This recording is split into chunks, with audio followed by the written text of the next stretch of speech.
La photo, cet art qu'on est en droit d'imaginer au futur discutable, du fait de l'apparition des smartphones et de la photo à portée de main. Cependant, vous verrez dans cette vidéo qu'au-delà de cet aspect de communication rapide, une vraie technique est maniée par de vrais professionnels et que cela est tout sauf inné. En effet, de l'entraînement, de l'expérience accompagnée d'une dose de talent et de passion évidemment, sont nécessaires et même indispensables afin de bien saisir le fonctionnement d'un appareil photo ou d'un logiciel, ou alors certaines notions comme la sensibilité ISO ou la vitesse d'obturation par exemple. Ainsi, nous verrons dans cette vidéo le fonctionnement de base d'un appareil photo et l'utilité de certains modes et boutons. Puis nous éclaircirons diverses notions afin qu'après cette courte initiation, ce domaine ne vous soit plus inconnu.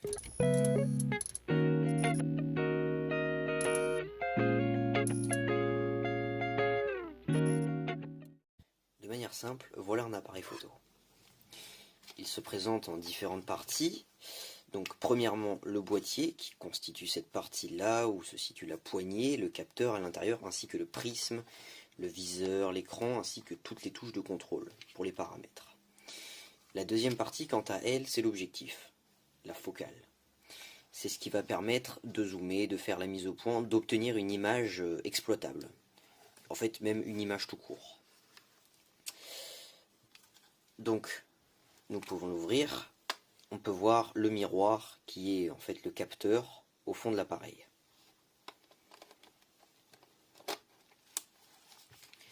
Commençons simplement. Pour allumer un appareil photo, la plupart du temps, on a au-dessus un bouton qu'on fait basculer de off à on. Ainsi, on peut l'allumer. La molette sur le dessus, quant à elle, sert à définir les modes. Je suis en mode ici manuel. Ceci est le mode priorité à l'ouverture. Si on va un peu plus loin, ceci est le mode tout automatique. Le mode portrait, paysage, macro, photos de sport, donc les photos rapides, photos de nuit et vidéo. Je préfère rester en manuel et je vous conseillerais de le faire également car il permet de régler comme on le veut tous les paramètres précisément et il permet donc d'obtenir le rendu que vous souhaitez sans que par exemple en mode automatique vous ayez à subir les pré-réglages de l'appareil, ce qu'il va estimer le mieux mais qui n'est peut-être pas ce que vous souhaitez. Ensuite, l'écran de ce modèle-ci n'est pas tactile, ce qui veut dire que les contrôles se font à la molette et depuis le menu, donc si on l'allume on peut voir.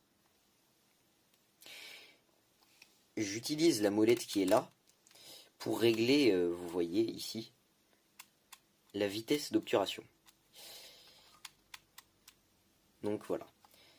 Si j'appuie sur A et V et que je reste appuyé, vous voyez comme ça, je reste appuyé, hop, je sweep, je passe de la vitesse d'obturation à l'ouverture. Et donc avec cette même molette, tout en restant appuyé comme ça, je peux régler l'ouverture. Donc ça, c'est les modes rapides, on va dire. Sans avoir besoin d'accéder au menu paramètres, on peut depuis cet écran principal régler ça et ça. Voilà. Maintenant, pour régler le troisième, les ISO. Il y a un petit bouton rond avec écrit ISO, c'est très clair. On appuie dessus.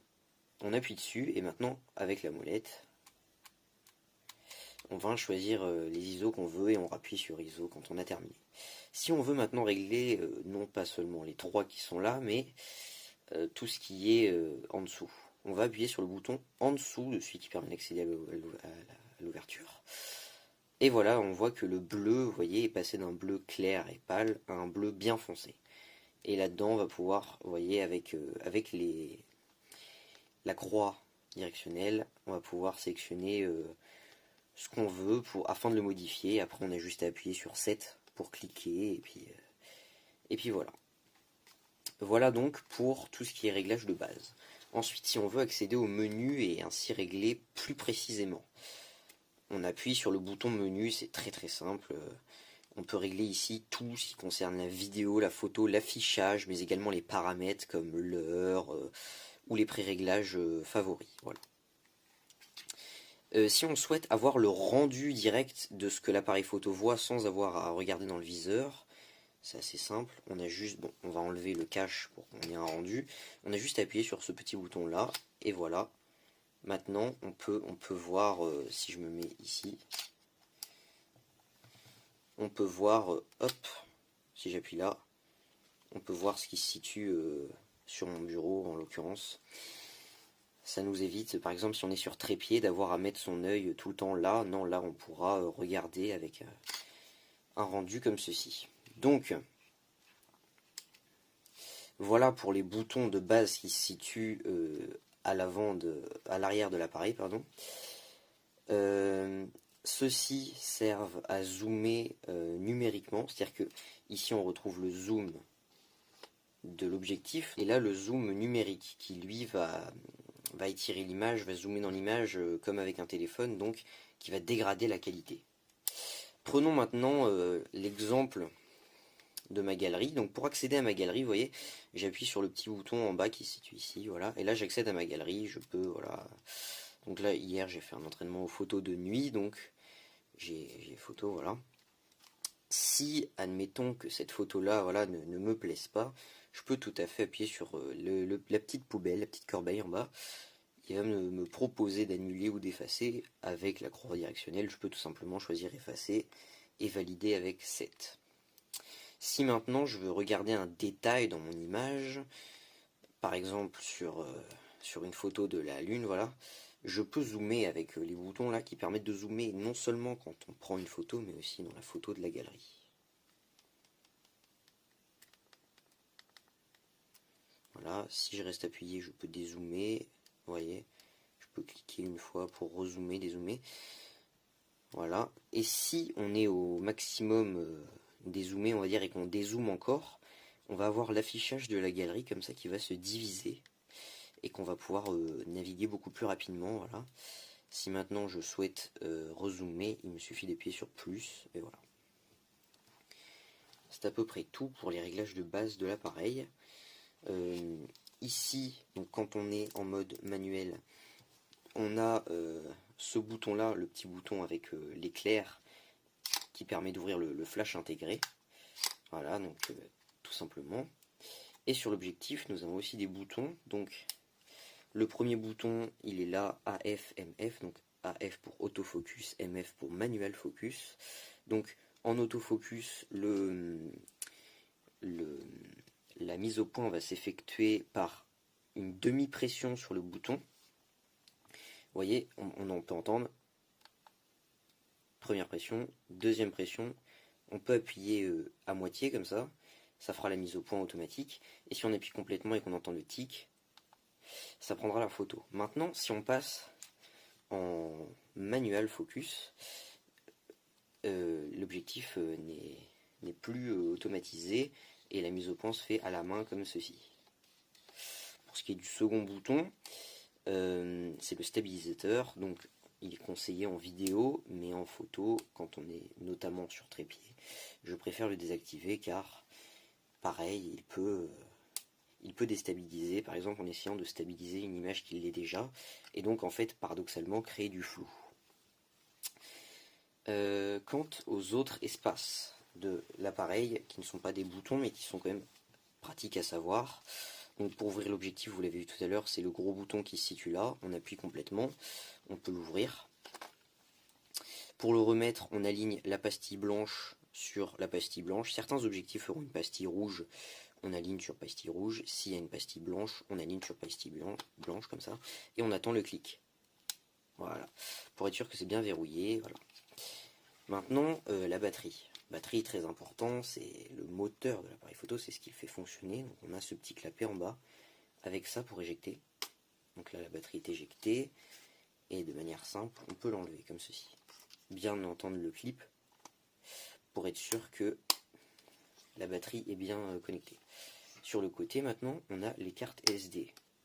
Donc on tire vers nous, on ouvre, et de manière simple, on a le lecteur SD qui va permettre d'être la mémoire de l'appareil photo, car ce modèle ne possède pas de mémoire intégrée. Il faut rajouter absolument une carte SD.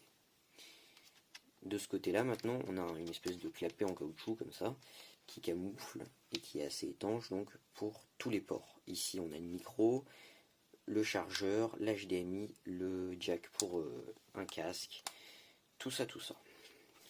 Et donc voilà, c'est à peu près tout pour la présentation rapide, globale de ce Canon EOS 550D.